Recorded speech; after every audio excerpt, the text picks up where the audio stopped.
And it's really simple as that. Do you really believe that just not doing damage is superior to pressing a spell that isn't going to do its maximum potential damage? And it's like,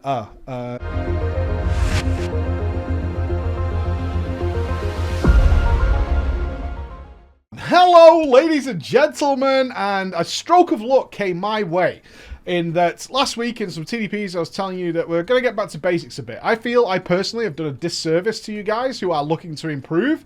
We had several conversations internally about how many people really do want to get better, and recent data about people trying to min-max as much as possible, even though they're not in like the end game space, has really pushed forward the thought that realistically, a lot of you do want to get as good as you can. Now, here's the big problem. Over the last couple of years, while I've not really pushed forward, especially during BFA where I couldn't play a lot of alts and stuff, the weight has kind of shifted back from what we originally taught people on this channel, back to the kind of stuff that is incorrect about how you improve yourself. The focus has shifted back, in my opinion, more towards things like talents, covenants, gear optimization, stat optimization, gemming, all that kind of stuff. And that is a part of it, but it's really the icing and the cherries on the cake. The cake is the important bit. Without that, you've just got a pile of gloop that isn't going to do anybody any good. Now, of course, we do want to make the icing and cherries as good as they can be. If you want to be the best you can be, you do want that perfect covenant. You want that idyllic talent setup. You want the best stats your character can get. That's all great. But the chances are, if you're in a situation where you're raiding or something like that and you're of a certain gear level and you just know that your damage should be higher, the problem isn't there. In fact, you can find this out, like statistically. If you run a sim with your best talents, and in fact, I did it. If I can find it here, I actually did this.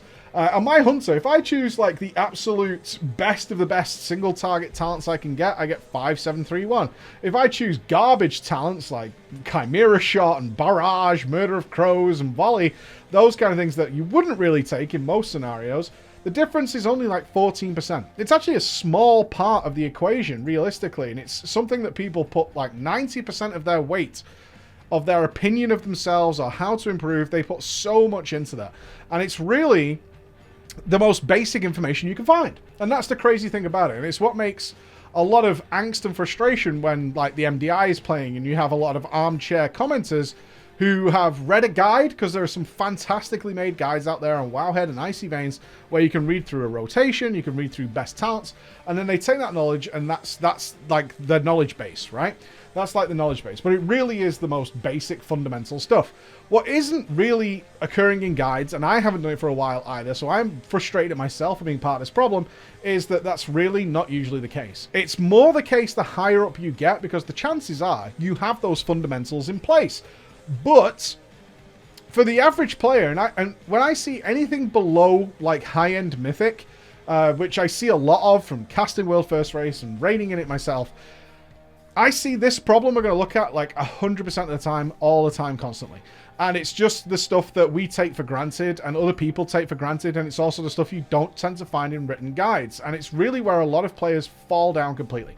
So I'm going to give some context here, because our friend Chirriu here has been a long time serving member of our community, absolute superstar, consider him a friend, met him IRL several times, came to me with a request, and he was like, I'm a feral druid. I've been melee for a really long time, but our group is like melee heavy. It's not ideal. So I decided to go Moonkin for the guild. I've done a couple of raids, but my damage just isn't where it should be. Can you workshop it and see where my flaws lie? And of course, absolutely. So we sat down for a couple of hours, and the interesting feedback I got from that is like, none of this that you're talking to me about is the stuff I thought you were going to talk to me about. But it all makes common, total, normal, logical sense. So I'm going to be saying things here that you're going to go, oh yeah, well that makes sense. But I almost guarantee you that the overwhelming majority of people listening to this are not doing these things because you've put so much stock and weight into things like rotation and stuff. Let's get a couple of things clear in here. Mistiming a spell or doing something slightly wrong in the middle of your rotation is not tanking your DPS. In fact, that's just not even realistically how World of Warcraft works for the most part. Most of the classes in the game, and there are a couple of niche exceptions, but most of the classes in the game are just builder spenders. That's all they are. That's why a lot of players can pick up a spec that they haven't played before and very quickly play it to a world-class level. And it's because they have this fundamental in place, this cake element that I'm talking about. And all they need to learn about is the stuff on top, because they have this basic stuff in place. And it's often the case, and I see it a lot with my content, especially the people who are hunting for mistakes.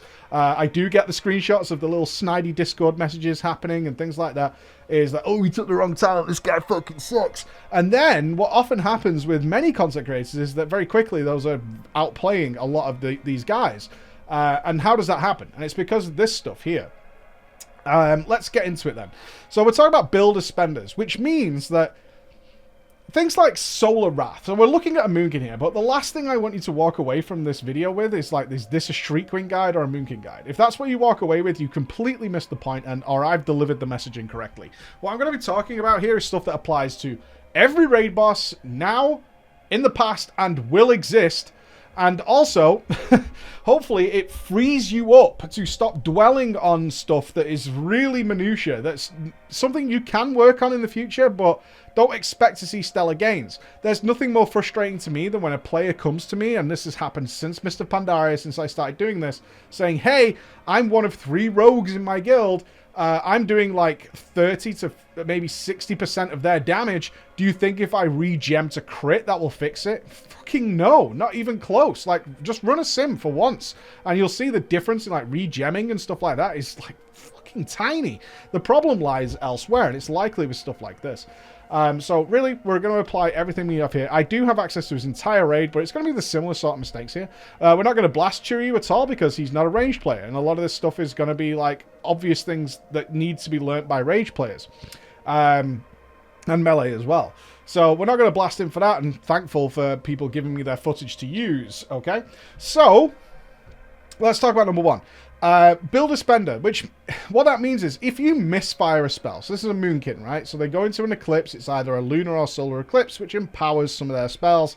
So like a Solar Wrath is better in a solar eclipse, Lunar Strike is better in a lunar eclipse, okay? But occasionally some people mistime it, so they go into lunar eclipse and they fire a Solar Wrath and they're like, oh my god, I shouldn't have done that, I've wasted like part of my eclipse time, and blah, blah, blah, blah. Or you overclipped your rupture on a rogue, or you reapplied flame shock too early on an Elisham, and well, it doesn't really matter. It makes like such a ridiculously small segment of your damage. What the purpose of those spells is really, and this applies to every class, is to generate resource, to spend on stuff. It's the same with energy, it's the same with focus, it's the same with spell charges. You're just building up resources to then spend them in some way. And ultimately, the big damage comes from generating more. Generate more means you do fire more things. It's as simple as that. So we're going to look at the lost damage, potential damage, because everything here is going to be fine. And by the book in terms of opener, again, anybody can read an opener and copy it. That's not a big deal at all. But what players don't do, and this is such a widespread problem that I should focus on it more in terms of making content for you guys, because it will help you more than anything else. It'll help you way more than like a class guide, for damn sure, is just a couple of basics. 1, ABCs. This applies to melee and ranged. Always be casting. Like I just said, casting more spells than the other guy is going to outplay, in nearly all encounters, somebody who's micromanaging a trinket proc, or delaying the cooldowns for slightly later so more things overlap. All these little heavy min-max things that I see people pile hours of time into is always going to be outplayed by somebody firing 20 to 30 more spells than you did, right? It's really that simple. Why? They generated 20 to 30 spells more resources, which then enabled them to spend 20 to 30 more spenderific things. It's as simple as that. They got to do more shit than you did. It's really as simple as that. And you can't out DPS that because your spells just don't hit hard enough. In order to capture that or to beat that, you would have to hit your 1 mega spell for like 20 to 30 times more damage than all of those spells combined. It's just not going to happen. So how do we do that then? That's the important bit, and that's why hopefully what we're going to learn today. Well, first of all, the biggest DPS gain you can ever gain in World of Warcraft is just knowing what's coming. Like, it's insane how much extra damage you get. And it's why when players go into new guilds, and it's become more common, certainly in the higher end, go into a new guild and do a boss they haven't done before and their damage is shit, they feel really bad because they're low on the damage meter. And those guilds, unless you did something colossally stupid mechanically, they're not going to care because they know that they may have 200 to 300 pulls on this boss. And these guys figured out all this stuff. And thankfully, for most of you, there are videos out there so you can learn this stuff and don't have to go through that much progress in order to do well. So, as an example, we're going to use this streak wing here because it's so simple to follow, but it's honestly, again, applicable to everything. Echolocation is coming. It is ability on player that makes you move out of the group. That applies to, like, every Castle Nathria boss, pretty much. And will be in the next raid. It was in the previous raids. It will be in the raid after that and the raid after that. You have a debuff of some description that means you have to move away from people. It's about the most basic thing World of Warcraft offers, but that also means we can maximize the shit out of it and not lose downtime. So we're going to look at it done incorrectly, and then we'll talk about it. So let's watch it here. Echolocation is coming. You can see the timer up here. And our player's going to get it. There it is. He's going to move out. He's going to line of sight himself. Oh. He's going to drop the pool. And then he's going to move back and continue DPSing. Right. Okay. So, obviously, most of you are probably going to go, oh, line of sight yourself. There's actually a lot more going on there than that. Line of sighting is the most obvious thing. Again, this is what most people would pick up on. I imagine if they were an average player or a learning player, they would pick up on the line of sighting. It is a problem, but it's not the be-all and end-all of this story by any means. There's a ton of things here, and these are things that are applicable not only while you have debuff with move out of raid, but they're applicable like constantly throughout this fight, and we're going to see it. So let's go back again. So first of all, here we are. The number one rule I teach people as much as humanly possible: expect to get debuffed. If you are a type of player who is terrified that you're going to get debuffed, you're going to have a hard time forever and ever and ever. That is always going to be the case. And it's going to cause you to do so much wrong. It's crazy. You're going to panic. You're not going to know what to do. You're going to mess up your spells. You're going to just collapse because you're like, oh, I don't know what to do with it. And I'm trying to figure it out while it's happening, right? It's such a common pitfall of people is either not paying attention so they don't know it's coming, or they've got to the stage where they're hoping it doesn't happen to them. Disc priests are a classic for this.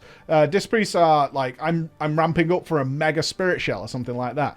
And they're hoping and praying the debuff doesn't go on them. Instead, that can happen, right? It sucks. It really sucks, but it can happen and you're prepared for it.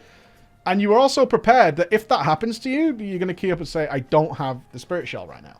That's not going to happen because I have mechanic. You know, that's something that's much more relaxed, and it's something that raids are used to dealing with. Like, it sucks for sure, but it's one of those things. As a DPS, though, which we'll focus on today, it's totally fine. And in fact, what we're going to learn today is to flip this on its head so we gain advantage out of this over other players. And there's nothing that's going to move you higher in the damage meter than just doing better than the other players. Right? If you're all equally geared, if you want to get above somebody, do it better than they did. Because then you're just going to naturally move up without having to think about consumables and gears and all this kind of nonsense and any other excuse you've made for yourself. If you're all reasonably similar, that's what's going to move you up. You're going to do it well. They're going to do it badly. You move up. It's really that simple. So, is echolocation. We have a huge timer for this. Like a massive timer. It's predictable. It's down to the wire. Most of these debuffs throughout the entire game are. So what are we thinking? First of all, I've got, echolocation's in 10. What if it's on me? Where am I going to go? So I look at my screen and I'm like, well, probably here, right? Okay, so if it lands on me, I know where I'm going. What else do we know about it? Well, we know a lot, actually, because we've probably killed this boss before. And you can be forgiven the first time for not understanding this. But one thing you're going to notice about echolocation is that it doesn't drop straight away. In fact, you have quite a while. There's the debuff. Look how long you have. Still going. Only halfway there. 2, 1, 0.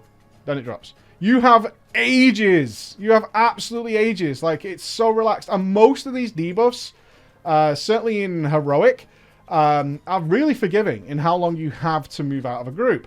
Okay, so now we're going to utilize that information. What can we do when we're moving? And this is where we see tons and tons and tons of players fall down, actually. It's one of the biggest contributors to DPS falling apart. It's one of the reasons Stone Legion Generals is actually such a pain in the ass. Same as Side Denathrius, is when people have to move, they completely like fall apart. Now this takes some practice. I'm not going to lie to you, it takes some practice. But the way you can practice this is habitually. We're going to train our fingers. It's really as simple as that, and this is applicable to every single class in this game. We're going to think about what can we do on the move. So we have two options, like whether you're melee or ranged. You have two options. One, do I need to move far away to the point where I need to use using some sort of movement ability would be optimal. So heroic leap. And now we're in the world of Nightfey and Venthia. It's like hilarious. Do I want to soul shape over there? Do I want to Tiger's Dash over there? Do I want to disengage over there? Do I want to blink over there? How far do I really need to go? And you're weighing up, can I cast spells to cover that distance or not? That's the conversation. How quickly do I need to get there? And can I cast spells to cover the distance? If I can cast spells to cover the distance, I'll just do that. Because I don't need to use a movement cooldown unnecessarily, right? It's not going to help me. And in fact, using a movement cooldown that changes you or stops you DPSing is actually going to reduce your damage, right? It's actually going to make you do less because you're not casting spells. They're not generating resources. As simple as that. So how do we do that? Well, we call it stutter stepping. We talked about it a lot during Mr. Pandaria, actually, and not for a long time, which is my fault. But stutter stepping is a very simple idea. When you cast a spell in World of Warcraft, you'll notice the global cooldown, your spells get grayed out, and it spins around. And it's affected by haste, which means you can't cast any more spells.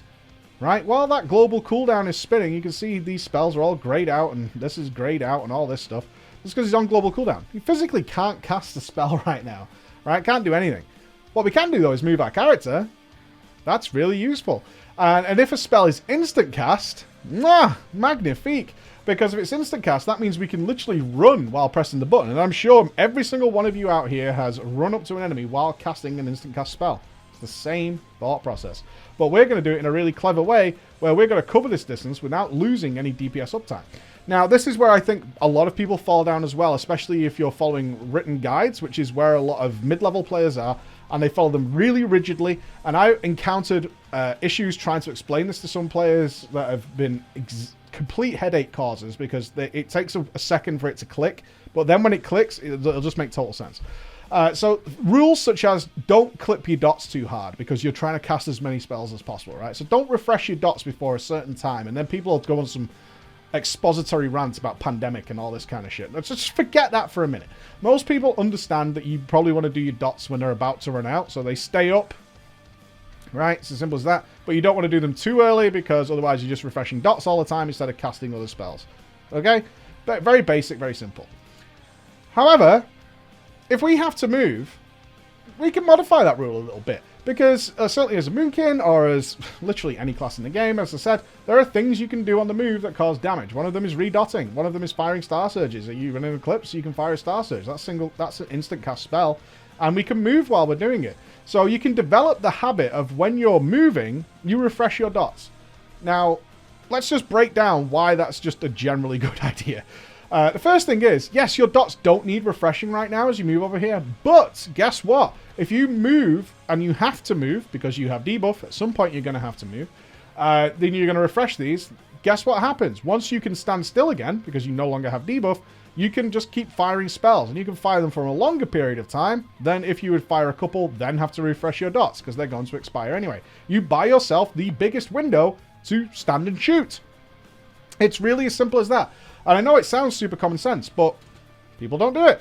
And I see this every single day. And it's one of those things that people don't do because I think personally, one, they struggle with moving. And two, their rules or their notifications or whatever, or their weak-aura setup or whatever, doesn't tell them to even refresh dots till certain amounts of time. Or they feel that I shouldn't because my dots don't need refreshing right now. What they're not considering is that you are buying potential time.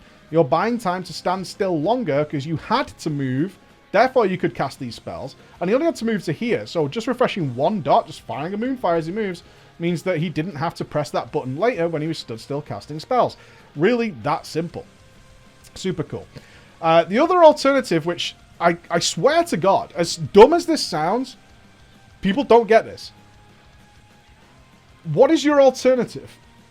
And I genuinely mean that. Some people seem to think because they're so rigidly locked into these rules of when things should happen that they actually believe that not pressing something is better. And I can give you the primest example of this is in Legion when I was playing a Frost Mage. I've told this before, but it honestly still annoyed me. is I was in a situation on my Frost Mage where I had no blinks available and I couldn't move. I couldn't like use something that's a mobility spell for a mage like Ice Flows, which we had at the time. Rest in peace, Legion. Oh, come back to me, baby. Or Shimmer.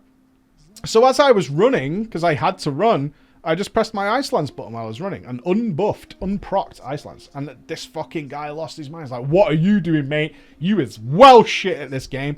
Because the knowledge he'd absorbed was that you don't press that until you've procced the spell, right? You don't press Ice Lance unless it's procced. So he's like, why the fuck would you do that? And was really quite aggressive towards me. And then I asked him a simple question. You think the alternative of not pressing anything is better? And then it kind of just drifted away. And then he came back and he was like, okay. Right? And it's really simple as that. Do you really believe that just not doing damage is superior to pressing a spell that isn't going to do its maximum potential damage? And it's like, okay. Yeah, that makes a lot of sense now. And it's one of those things that you just need to take a step back and think about it. Is like, oh yeah, okay, that does make sense. So it has two benefits, is utilizing the stutter step ability. One, you can actually cover a huge amount of distance. If you know you've got ages to be somewhere, you could do it like really slow and steady. And it was a really cool tip that I found in a lot of good raid leaders. So Alex, my former raid leader, Limit Max does this, Scripe does this. A lot of the top raid leaders do this that I've listened to. Is they'll say something like, guys, you need to be at star. You've got ages to be there. And that's them reminding you, is like, don't rush over there. There's no need for you to Tiger's Dash over there, because that's going to, they know as raid leaders, that's going to cost us DPS in some form. Take your time. That means kind of like stutter step and work your way over there. Take your time. Go when it's convenient to you. Do you need to refresh dots right now? Right, make some strides. Get over there. Have you got star surges to fire in this Moonkin's case? Okay, then you can make some more steps. And what you'll realize, and I really, honestly, genuinely suggest you guys go and do this at a training dummy, is walk around the room using instant cast spells. And you'll never miss a cast. Get used to doing it. Do it in dungeons. Who cares, right? It's a dungeon. As long as you're not pushing some epic mythic key, you can utilize just moving around every time you do your instant cast. See how far you can get. It's crazy how far you can go without missing a single cast. It's really quite crucial. So, next thing here, what would I have done? I would have obviously gone to here, and I would have thought about this beforehand, is I'm going to tuck into this corner. I'm still going to do that, but I'm going to go here first so I can continue to line of sight, because this is a lot of lost spells. We haven't casted a spell here for like 3 seconds. That's a lot of, when your spell casts are like 1 second, that's a lot of spells we're losing here. So we could have been casting, right? You get the idea. There's going to be a lot of spells. Our dots are still running out because we didn't refresh them. So now we're going to move back, and now we're going to start casting spells again. And now, guess what? We're going to have to refresh our dots because we didn't do it there. You see exactly how this played out together? And it's all about knowing what's coming to solve these problems. And I also recommend you guys record yourselves and see how many times did you just stop casting for whatever reason? Or how many times did you feel like I needed to get back into a certain position? And then ask yourself, did I really need to? Was it that important that I got back into position that quickly? Because I know when a raid leader says get to skull or get to star, people just fucking beeline over there. And it's like, good raid leaders will let you know, like, no, you don't need to do that just yet. You need to be there in like 10 seconds or something like that, which is an eternity, World of Warcraft. That's a lot of time to plan your movement. Sometimes if you do have to get there really quick, that's when our movement spells come in, right? That's why we have them. Sure, okay, I need to get to star right now or skull right now. I can soul shape there. That means I'm there in 1 second. I lose 1 second of casting compared to doddering myself or running somewhere. The next thing we're going to look at then is another element that people do a hell of a lot in raids, and especially across, I mean, in every situation, from dungeons to raids to whatever. And it's just basic positioning. And it's making it, again, we're going to flip things on our heads so that they're, not only are we going to avoid everything we need to avoid, but we're also going to turn it into an advantage. And again, that's going to move us up the damage meter. Quite simply because we're going to be doing better than other people. So what do we know about the fight? Comes back to that basic thing again. What do we know happens here? Well, let's move forward a bit. So we know that Shriekwing, when this energy bar is full, and there's always an energy bar, there's always ads spawning, there's always something like that happening. It happens every fight. There's no big mystery to a lot of World of Warcraft boss fights, unless they're, you know, ridiculously complex, which is something that you probably wouldn't worry about if you're learning from this. We know that when Shriekwing reaches full energy, Shriekwing is going to jump to the middle of the room, and then Shriekwing's going to prowl around. Like I say, every fight has this thing where the bears are going to be brought in, the boss is going to be weakened, we're going to have to run out because Hungering Destroyer is dragging us in. There's always a thing. There's always a thing. So we're just... And in fact, the great thing about what I'm telling you today is Everything I'm teaching you here is applicable in every boss fight, and you'll become better at everything, and even stuff that's not even out yet, you'll just get better at it. So that's a cool thing. So what are we going to do here? Well, Shrieking's going to move from here to here, and we've got this line of sight mechanic coming in. So where do we want to stand? Again, we know this is happening. This energy bar's been filling for the last, like, 2 minutes. We know it's going to happen, so how do we make this into our advantage? Well, ironically, if we stood out of line of sight just here, so we're going to cast until we absolutely need to move, because we've got 3 seconds. That's a long time, and remember, our Moonfire's running out. So if I'm going to move, I'm going to Moonfire and move. Didn't lose a cast while the line of sight goes off. And then move back to here-ish, right, around here. That means we're going to be able to continue shooting Shriekwing.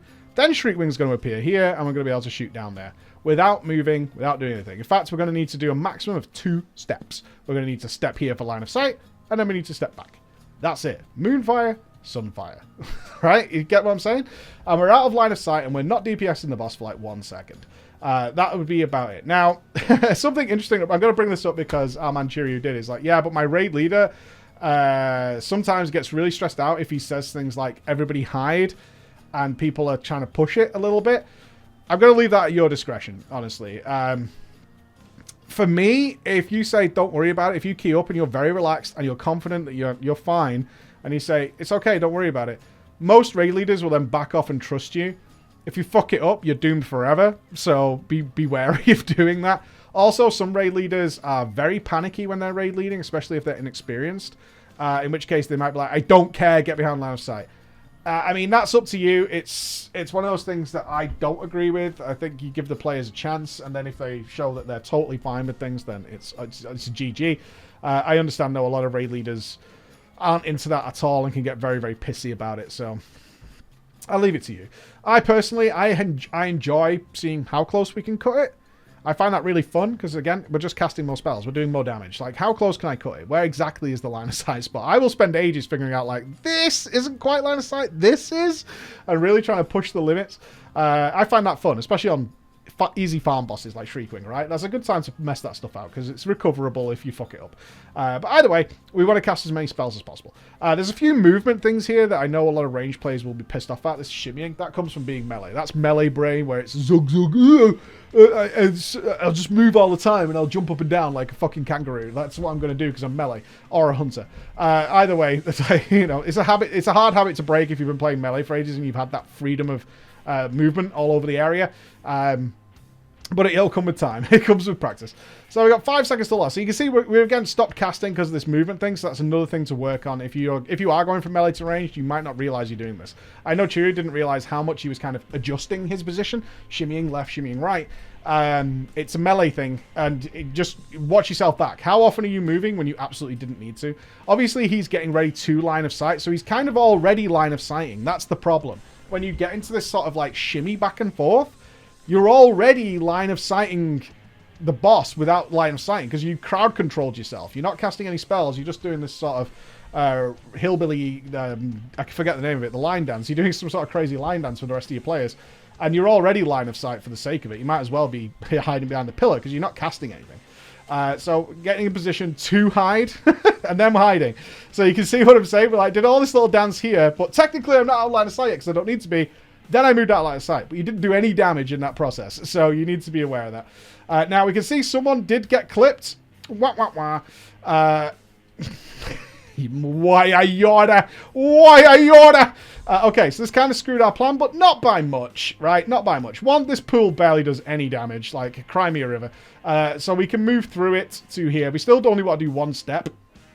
Now, unfortunately, because we didn't really pre-plan this little idea, we're going to see the exact opposite happen. We want to turn it into an advantage. This is going to turn into a massive disadvantage. Why? We didn't consider that Shriekwing was about to move, so we used melee brain and range DPS Zerg brain to rush to the boss so we could start shooting it again. The boss is going to move in a second. Oops. And what's going to happen is we're going to turn this pillar into a pain in the ass when it should be a non-issue entirely. In fact, what we ideally want, because the knockback on Shriekwing does absolutely nothing at all, is get knocked back somewhere where we can be safe. But we want to DPS him to that point. You can still DPS Shriekwing when he's in the middle and he's casting his Blood Shroud. It doesn't do anything. So we've not casted any spells yet. So just realistically look at the downtime here. And I know loads of people are doing the same thing. When was the last time we actually casted a spell? We casted a Wrath, stopped. 1, 2, 3, 4, 5, 6, 7, 8. Like, that's a nice slow count of like 8 seconds of doing nothing when we could have been doing everything, right? And our spells cast really quickly on a Moonkin. That's a lot of resource missing, right? It's a lot of resource missing. So now, as you can see, we ended up causing line of sight because Shriekwing moved. So we moved into position. So now this is not happening. We could still be just DPSing here. This is fine. Like I said, the knockback doesn't do anything, which we know by practice. The same with figuring out how long I have to drop the pool, is you can still just DPS here. And then we casted 1 Wrath. In that entire period between that line of sight and the actual hide area of the fight, we casted 1 spell. So you can see how much this adds up. If I was to say, over the course of this fight, how many lost spells were cast in total, it would be about 70, including builders and instant cast spenders that go for it. It's around 70. And that's just... There's no amount of min-maxing gear or anything like that that's going to make up for that amount of lost damage. And it's all little tiny things. It's not one big thing. It's not a death, right? Death's a big thing. Like, being out of range for 10 minutes, that's a big thing. These are all little tiny things that add up so much, and they're not stuff that you can get out of a guide or anything like that. It's really important that you're aware of how damaging this process is, because you can still like pre-dot this boss and things like that, which is what I did. Is you can just pre-dot this so when it lands you can go straight into the nuke phase. You know, there's no reason to not do that. A lot of classes generate their resources on spell cast, which means you can cast into this, especially when he's not doing his shriek. You can cast into him so you come out of it with like a full energy bar, a full focus bar, a full astral power bar. A lot of classes can do that. Not everybody, but a lot of classes can utilize this time in a positive, advantageous way, which I would fully recommend you do. And then we have the repeat of the same process because, as you can see, he's in position here, which is not a bad position, actually. He can DPS. It's a little far away from line of sighting. You can see the rest of the raids over there, but it's not the end of the world because, of course, the line of sight extends in a straight line. So you can still move to here and be out of line of sight. I often see people try and seemingly impregnate these pillars. You don't need to do that. Just chill. Just chill, move back. It's not that big a mechanic. Nothing to worry about. But we've got echolocation again. And likelihood is we weren't expecting it because we focused. And I know after talking to him, he was very focused on his bars. I think this was either his first or second Moonkin raid. He was very focused on the buttons, getting used to it. All I can say to that is you should be practicing, if you want to get better, you should be practicing at, and you can do this at a dummy. There's a lot of things you can't learn at a training dummy, but what you can learn is to be relaxed. To be able to do most of what your class can do without having to look at your buttons. Realistically, like a rogue, if you can count to 5, you're good, right? You can do most of the things, certainly in a PvE world, you can do most of the things a rogue can do by learning to count to 5. With a Moonkin, as long as you know where your light ups are, then you don't need to really think about your buttons too much because the thing literally lights up. You can only make very few rotational errors that way. And you want to get used to being in that environment so that your focus isn't here, it's on all this, and especially on these boss timers. I often wonder, and maybe you guys can fill me in, is how many people install boss mods because it's a requirement. I actually don't use them. I think it's a lot of people, especially when we also have weak aura. I see this more commonly now is having something like Bigwigs or DBM and also the weak aura package. Like here it's overlapping. So I often wonder whether people are like, oh, I'm playing World of Warcraft, I must install a damage meter and boss mods, and then they just don't use them in any way. They're here to help you. They're here to help you do exactly what I'm talking about today, which is pre-plan everything. Because if you can do that, Sin Seeker's never going to bother you. The Hungering Destroyer's Gather Up's never going to bother you. You're not going to be surprised by Dark Recital or anything like that. And Zymox's Seed Phase is not going to be a surprise. None of these things should be a surprise to you. And it really makes life so much easier. Certainly improving yourself, it's going to be way better than, like, should I spend 1 million on those haste mastery boots to beat my mastery haste boots, right? Which is where I see a lot of people's time investment go. Are you paying attention to these things? Are you emphasizing things that actually matter to you? Are you looking at things that, like, only affect the tank that you don't need to know about? Get rid of them. You don't need to see them. You know, really customize this stuff to yourself because it's going to make your life so much easier. I would often ask, like, why do you think the top guilds in the World First Race invest so much time in customizing weak auras and timers? Because it allows all their players to predictively play around that. The damage increase, the healing increase that comes from just knowing what's going to happen in the next 40 seconds to a minute is astronomical. It really is. So here we see again. I mean, I'm not angry at this because he's actually doing, like, even with that line of sight one we saw earlier. As a shout out to Chirriu here, he was actually doing what he thought was best for the raid, which is he's getting the pool as far away as possible to make sure it doesn't interfere with the raid as a whole. There's a limit to how, if you're sacrificing your own damage to the point where, like here, we're going to get echolocation in 2 seconds. So there's the echolocation. If you're sacrificing your own performance to the point where you're like soul shaping to the back of the room on your own, and being like out of range of the boss, dropping the pool, then having to jog your ass back again, it ain't worth it. It ain't worth it. Unless it's absolutely necessary because it's one of those fights where the end of the room is going to be completely engulfed in shit, like sludgy mythic on progress or whatever, then that's just, you know, there's a limit. There's a limit. Perfectly fine space here. This is fine. This is fine because this entire half of the room is empty. People can play around that. There are lots of alternatives where you didn't need to do stuff like this. And if you are somebody who's like, we should always do what's best for the raid, right? Yeah, but I mean, not at the point of hanging yourself. That's crazy. Let's not do that. So there's a lot there to take in. This is all stuff that's practicable in dungeons. I would really recommend a lot of you guys just, if it's rung a chord with you, like certainly about the boss mods and things, that like you're installing them, you're positioning them so they kind of look pretty, and then, which I know a lot of people do, is like, I want my bars to be just right and in the middle and all that, but are you paying attention to what they're telling you, or are you focused down here? Because that gives you your next steps to becoming much, much better, is like, either I need to, this is too much, you know, a lot of people are now starting to basically create a second row of action bars up here, which isn't necessary. This isn't what this kind of stuff was for in the first place, but it looks pretty. I'm not saying Dennis is doing this by any means, but a lot of people now are basically just taking their entire action bar and sticking it here. I know you watching this because you really don't need to. Think about your class works. How much information are you gleaning from this? Or are you just staring at it because it's too much information, so you've got to kind of sift through it again? The whole point of notifications like this is to reduce the amount you need to watch at things. And also just, you know, track your movement. How often are you moving? Record yourselves playing. I would love to see some more feedback. Or if there's a specific issue, I genuinely mean this. If there's something you're struggling with and you're just not quite sure what it is, and you think it might be, you don't know, you're a little lost, send it my way. I'll have a look at it. I might not do a video on it, but I'll have a look at it because I find this stuff really fun. All right, guys, thank you so much for listening. Hope that helps you out. Bye-bye.